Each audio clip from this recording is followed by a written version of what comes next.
Là, ñu ngi nuyu monsieur le ministre de la justice monsieur le ministre du travail di itam jaajëfal sunu professeur Amsatou Sow Sidibé ci commission bi nga xamante ne dénk nañ ko ko man bu ma suivre plaidoirie yi nga xamante ne moo fi jot a am damay gis ne les personnes handicapées à chaque fois dañuy ñëw moo tax commission bi du commission boo xamante ne rek ay liberté et droits politiques la war a toppatoo mais les personnes vulnérables surtout les personnes handicapées dafa war a taxaw pour que seen droit ñu respecte ko mais également.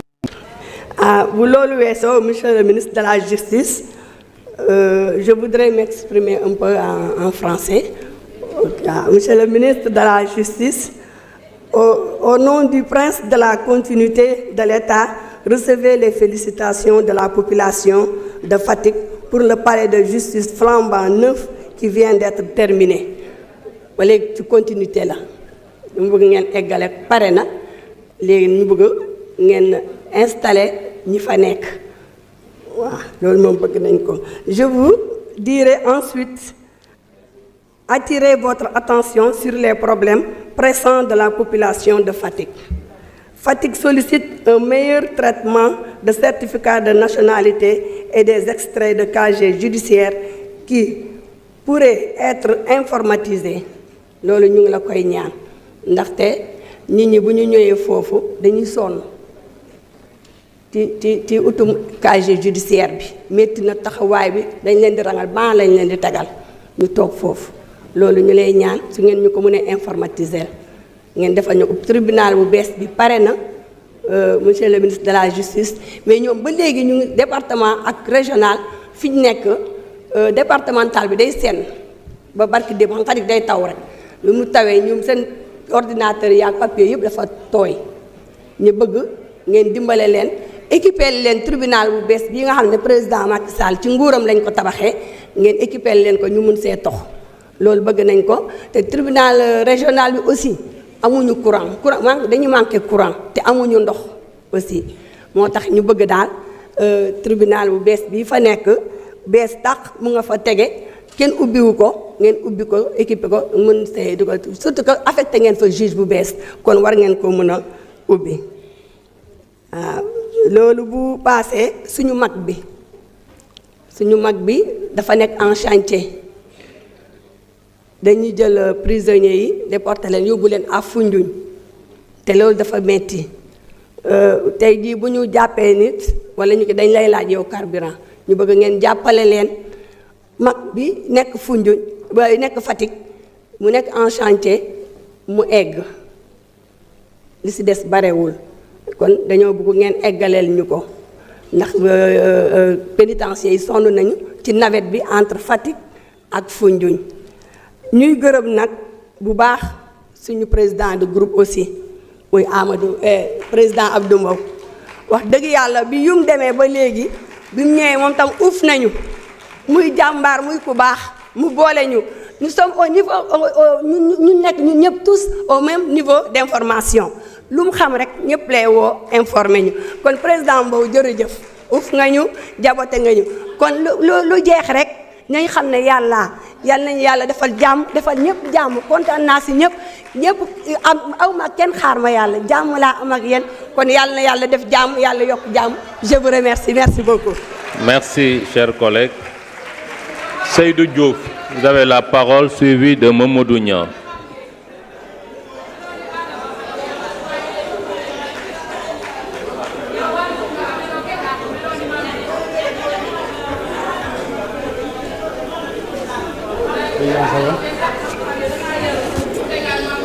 Je vous remercie, Monsieur le Président, Monsieur le ministre garde des Sceaux, ministre de la Justice, Monsieur le ministre en charge des relations avec les institutions, chers collègues. Monsieur le ministre garde des Sceaux, tout dans votre parcours reflète les valeurs et principes qui structurent la déontologie du magistrat. Déontologie qui repose sur des principes d'indépendance, d'impartialité, d'intégrité, de dignité, de loyauté. Et vous en avez fait montre à tous les niveaux de responsabilité que vous avez assumés.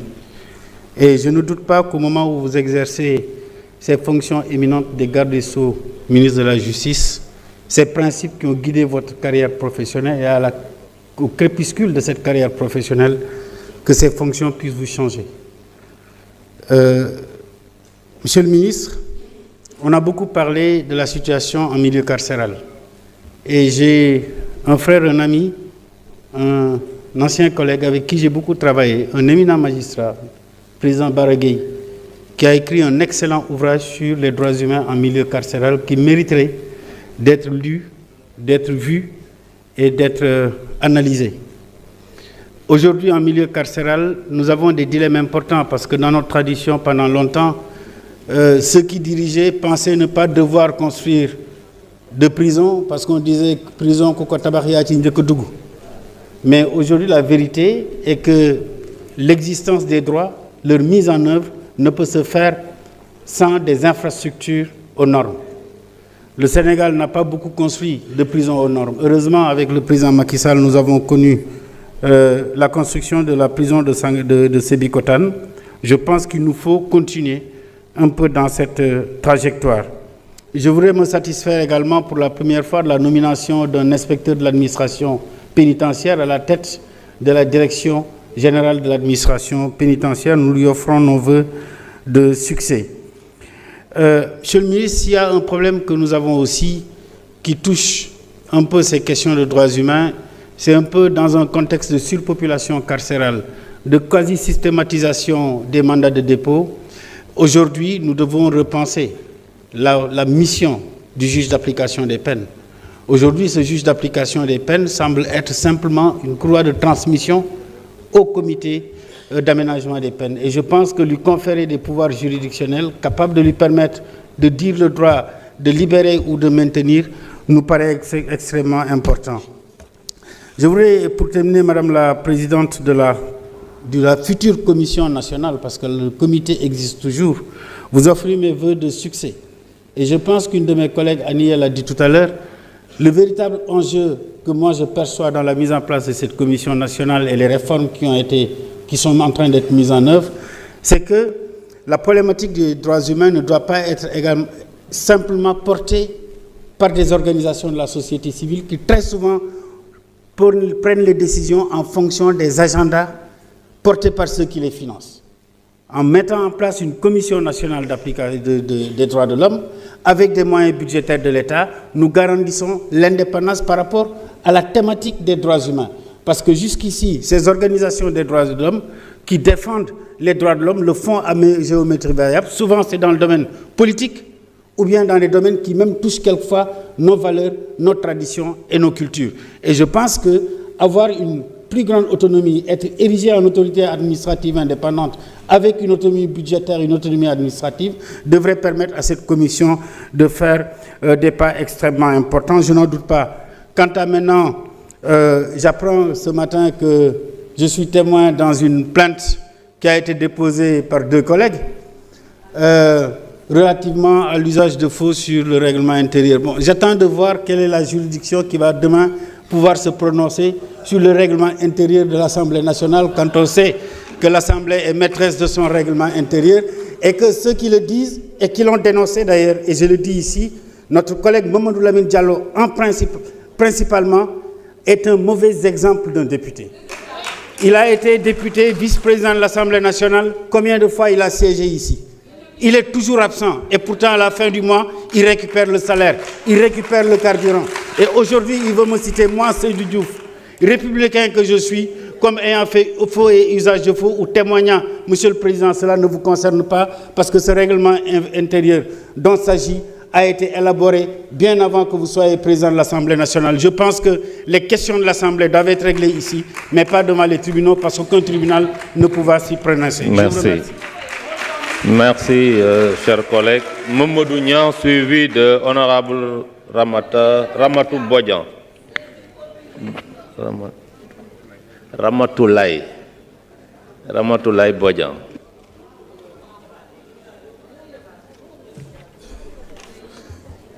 Salam alaikum wa rahmatullah.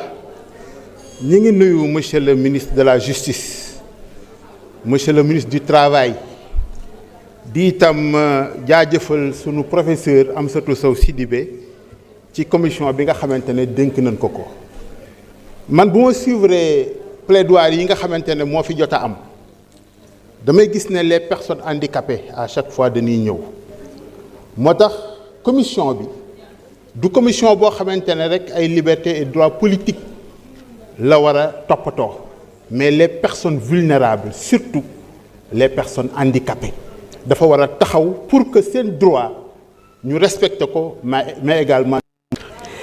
bu loolu weesoo monsieur le ministre de la justice je voudrais m'exprimer un peu en français.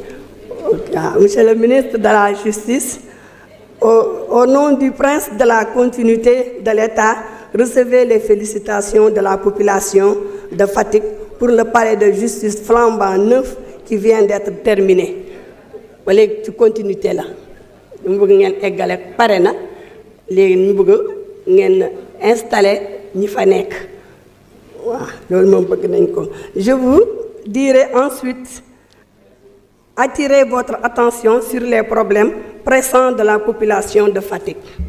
Fatick sollicite un meilleur traitement de certificats de nationalité et des extraits de casier judiciaire qui pourraient être informatisés.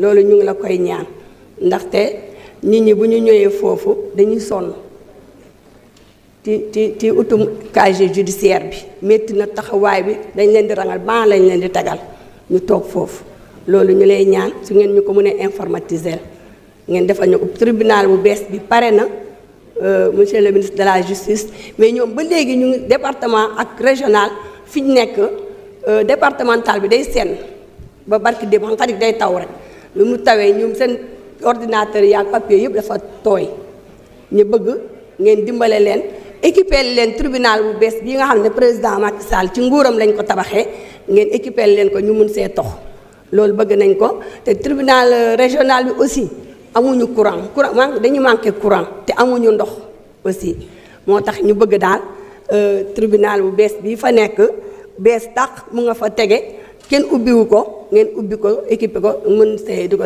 surtout que affecté ngeen fa juge bu bees kon war ngeen ko mën a ubbi waaw loolu bu paasee suñu mag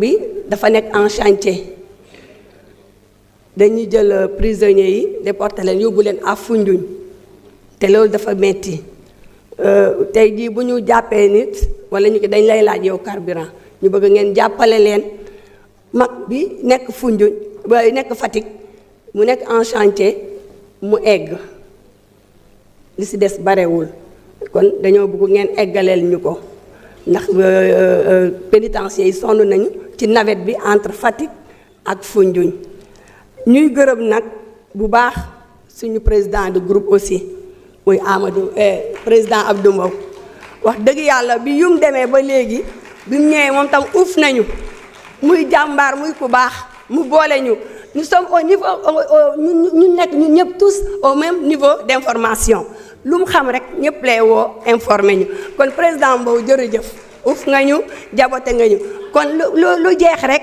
nañ xam ne yal nañu yàlla defal jàmm defal ñëpp jàmm kontaan naa si ñëpp am aw ma kenn xaar ma yàlla jàmm laa am ak yéen kon yàlla na yàlla def jàmm yàlla yokk jàmm je vous remercie merci beaucoup.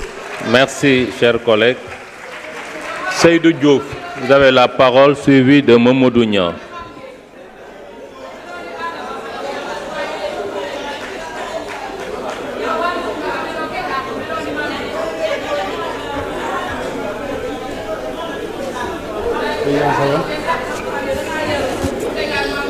Je vous remercie, Monsieur le Président, Monsieur le ministre garde des Sceaux, ministre de la Justice, Monsieur le ministre en charge des relations avec les institutions, chers collègues.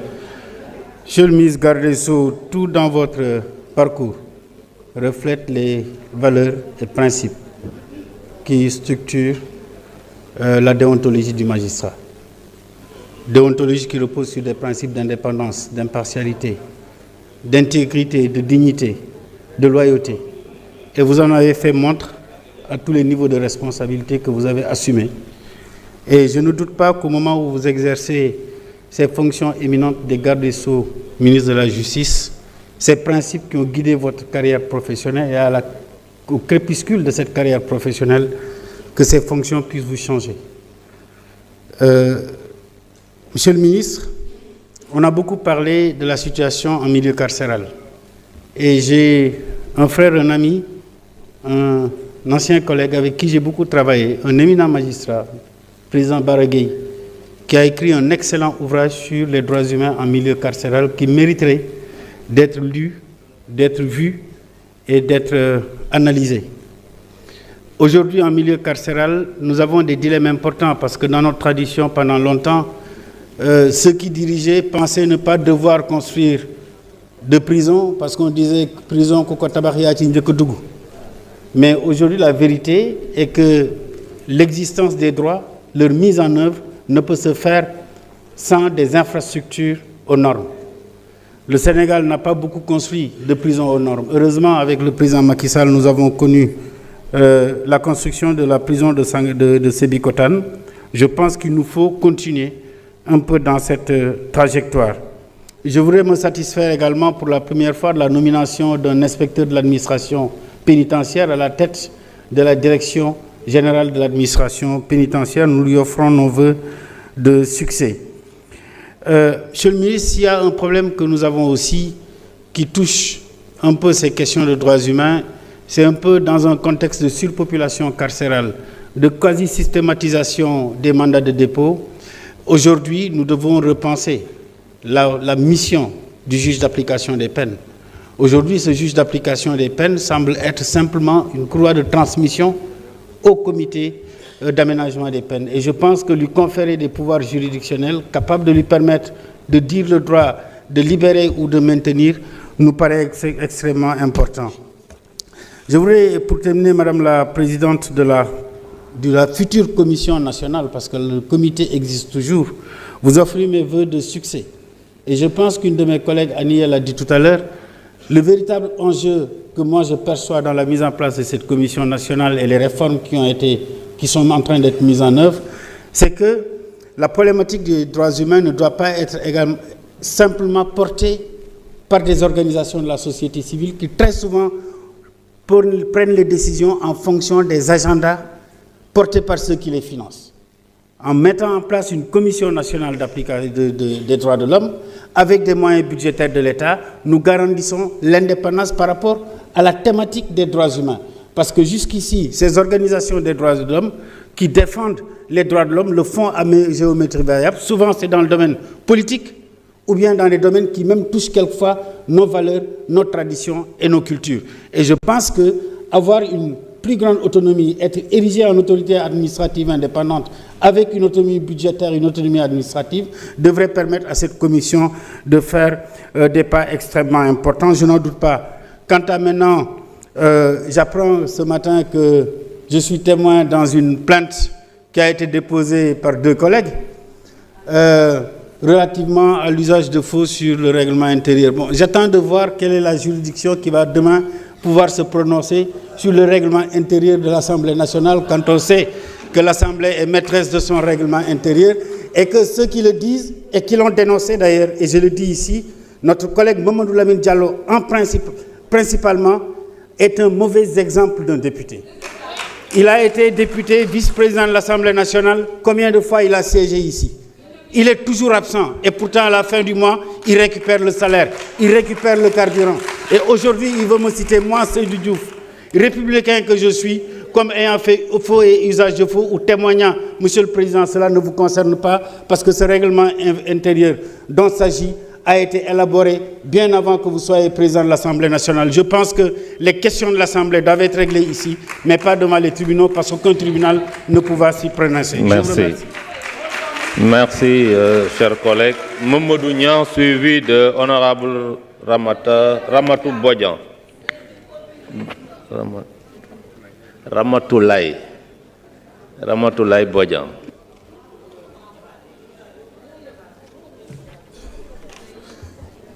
Salam alaikum wa rahmatullah.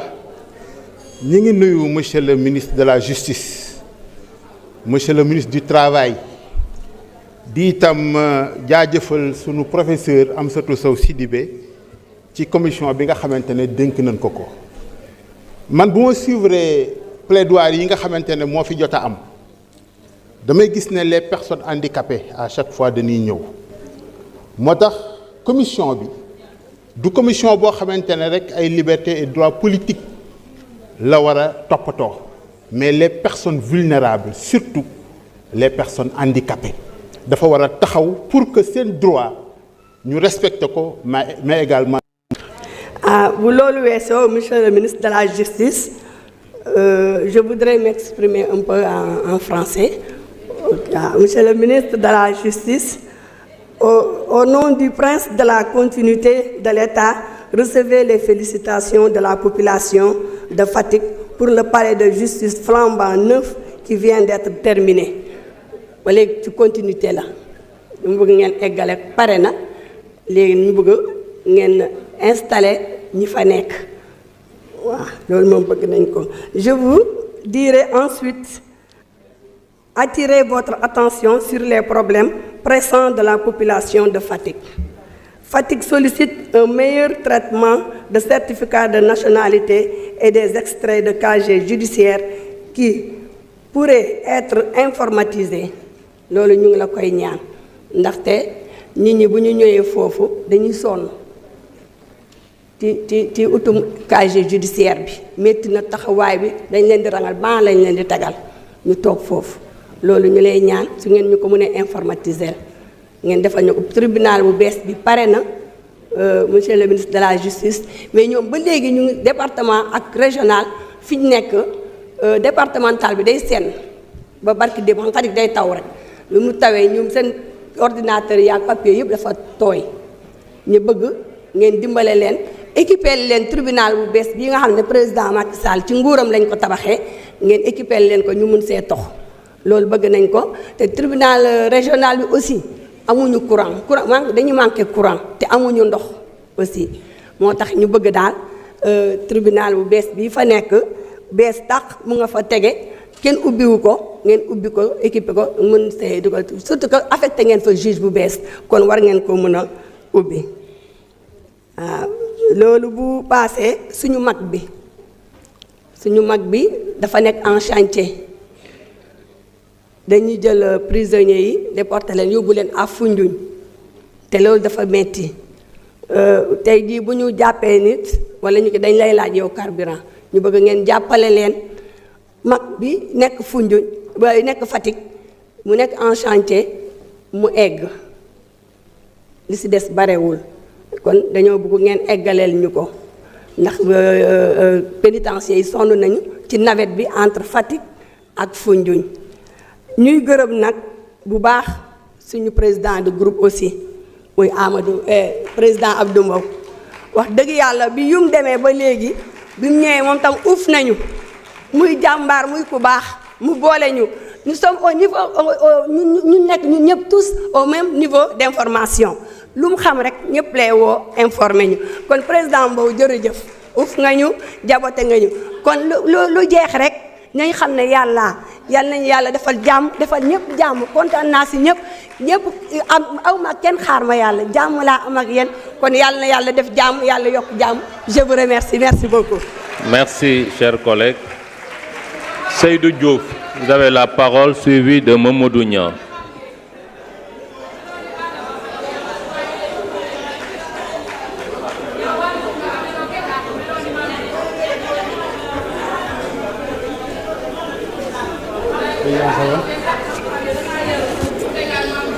Je vous remercie, Monsieur le Président, Monsieur le ministre garde des Sceaux, ministre de la Justice, Monsieur le ministre en charge des relations avec les institutions, chers collègues. Monsieur le ministre garde des Sceaux, tout dans votre parcours reflète les valeurs et principes qui structurent la déontologie du magistrat. toog leen yéen ba ngeen fi nekkee léegi 5 mois ngeen def yéen a fi def lu kenn mus sa def DPG nga ne maa làkk loolu du viole droit de l'homme ñun viole suñu àq ak suñu yelleef nañu waxante dëgg DPG viole leen àq ak yelleef doomu aadama yi nga xam ne ñoo nekk ci Sénégal ñu waroon a xam fan ngeen jëme askanu Sénégal loolu weesu na violation monsieur le ministre ñun xam nañ ne fi nga toog di nga jooyante lu bari ñun gëm nañ ne justice Sénégal dafa indépendant parce que bi fi président Macky Sall nekkee ku deful dara doo dem ci yoon waaye li ñuy bañ waxaguñ na def nga wala defoo ñu commencé laa am fu la étiqueté wala un premier ministre bu génn ne kii nangam dinañ nangam non non du noonu Sénégal fi mu ne nii li fi jëlee Macky Sall du fi bàyyi keneen li fi jëlee président Macky Sall du fi bàyyi kenn kon nañu rafetal tey wax dëgg mënut a weesu président Macky Sall xool li nga xam ne aw askanam bi ñu ko laajee bi mu ñëw ci nguur gi dañ koo laaj waxul dinaa fi dund daf ne dinaa teg Sénégal ci yoonu développement parce que tey jii moo tax kenn mësu ko vaar président Macky Sall développement boobu mu waxoon teg na ko ci Sénégal développement boobu mu waxoon sénégalais yi gis nañ ko yëg nañ ko adduna bi gis nañ ko waaye yéen seen 5 mois yi saf na ci yéen sàpp parce que da ngeen a wax lu bari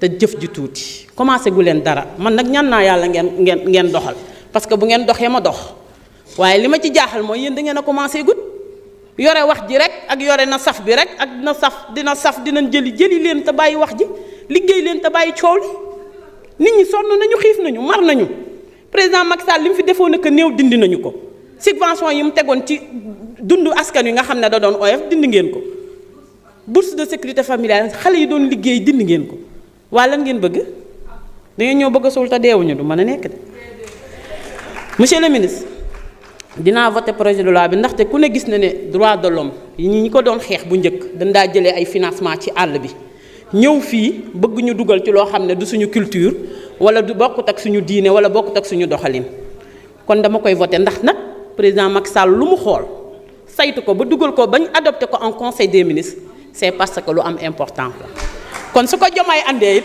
damay xam ne dafa xam na ne ki fi jógee lu am important lu am njariñ lu soxal askanam rek la doon def kon dama koy voté ñun nii lañ fi nekkee bu liggéey jotee ñu ñëw liggéey suñu àq li ñu yoreel askan wi ñu di ko dox du ñu daw du ñu daay saa yu ñu santee ñu ñëw assemblée ñu ñëw commission des techniques ñëw plénière parce que askan wi loolu lañ ma falee woon le tribunal de Linguère monsieur le ministre depuis 1968 lañ ko defaroon ñëw nañ fa rëddoon nañ fa waxoon na dañ koy beesalaat dañu bëgg nga tabaxal ñu bu bees ndax mu gën a amélioré waaw 12 ans kenn xëyul rek ndar kepp yàq ngeen ko waaye fi mu ne nii maa ngi leen di xaaraat feneen bu ma amul fii rek dinaa am feneen pour wax jërëjëf. Merci chers collègues. Madi Danfakha suivi de Aïssatou Ndiaye.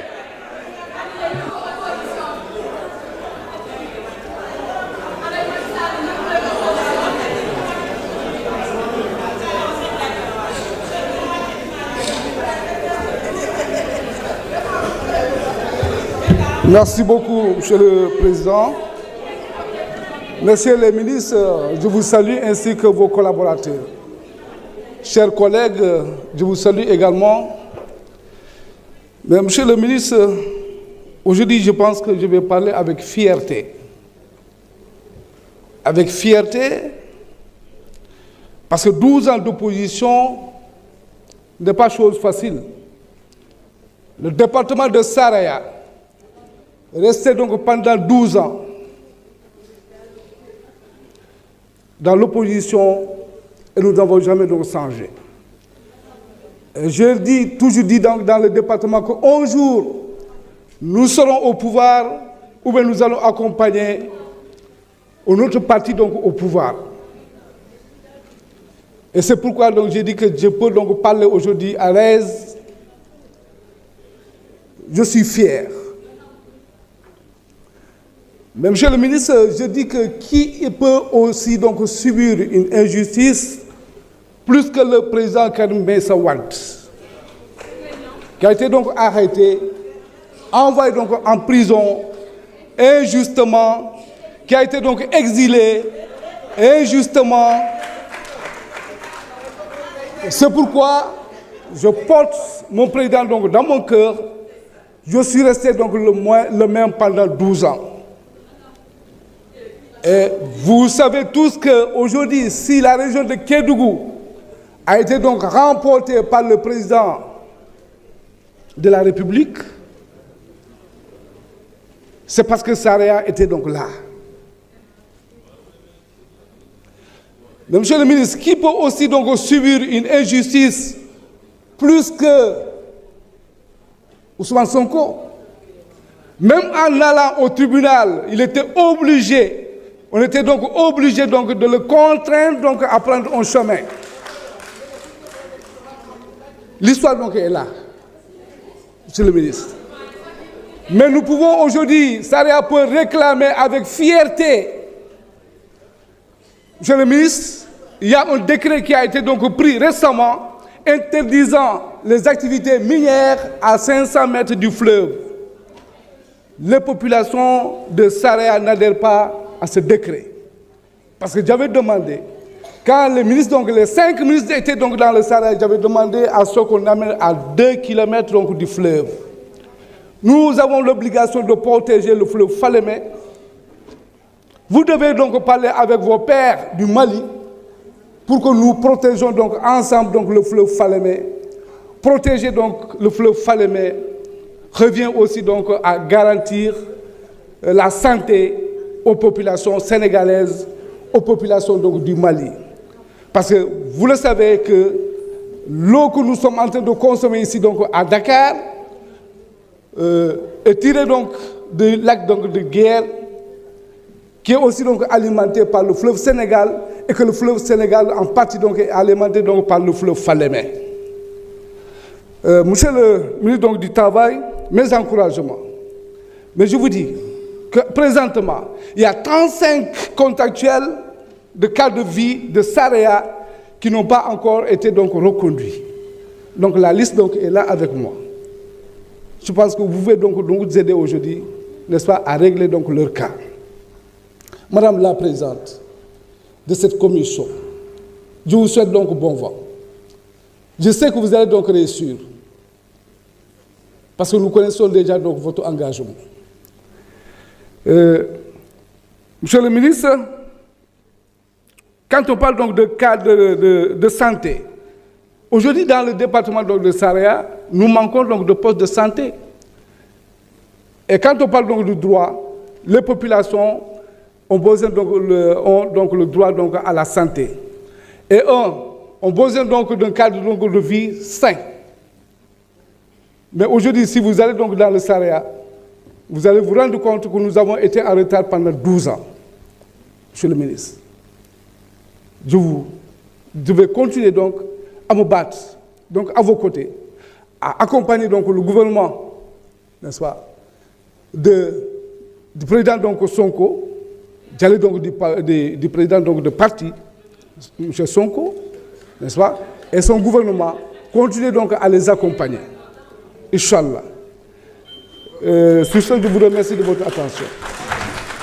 Merci. Mme Fatou Ndiaye, suivi de Seydou Diouf.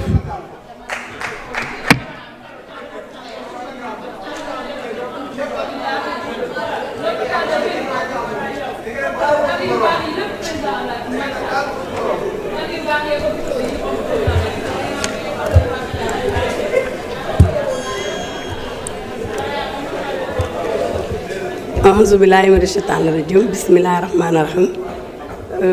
Président maa ngi lay nuyu di jox sa wàccuwaay monsieur le ministre maa ngi lay nuyu di nuyu le ministre du travail monsieur le ministre di nuyu say collaborateurs maa ngi nuyu sama collègue député yi fi toog ku si nekk turam ak santam di gërëm damay njëkkee gërëm bi ci président assemblée nationale kilifa la jaboote nañu uuf nañu yërëm nañu vraiment ñu ngi lay rendre hommage di la gërëm di la sant wax dëgg yàlla kenn mënul laa wax dara ndax jàmbaar nga jiite nga ñëpp uuf nga ñëpp jërëjëf yal na la yàlla fay yàlla mottali sa yoon leeral ko te incha allah ci kanam ngay jëm ndaxte amul tànk ginnaaw tànk kanam rek bu neexee yàlla dina waa incha allah jërëjëf waaw ñu koy gërëm. yi toog leen yéen ba ngeen fi nekkee léegi 5 mois ngeen def yéen a fi def lu kenn mus sa def DPG nga ne maa làkk loolu du viole droit de l'homme ñun viole suñu àq ak suñu yelleef nañu waxante dëgg. DPG viole leen àq ak yelleef fi doomu aadama yi nga xam ne ñoo nekk ci Sénégal ñu waroon a xam fan ngeen jëme askanu Sénégal loolu weesu na violation monsieur le ministre ñun xam nañ ne fi nga toog di nga jooyante lu bari ñun gëm nañ ne justice Sénégal dafa indépendant parce que bi fi président Macky Sall nekkee ku deful dara doo dem ci yoon waaye li ñuy bañ waxaguñ na def nga wala defoo ñu commencé laa am fu la étiqueté wala un premier ministre bu génn ne kii nangam dinañ nangam non non du noonu Sénégal fi mu ne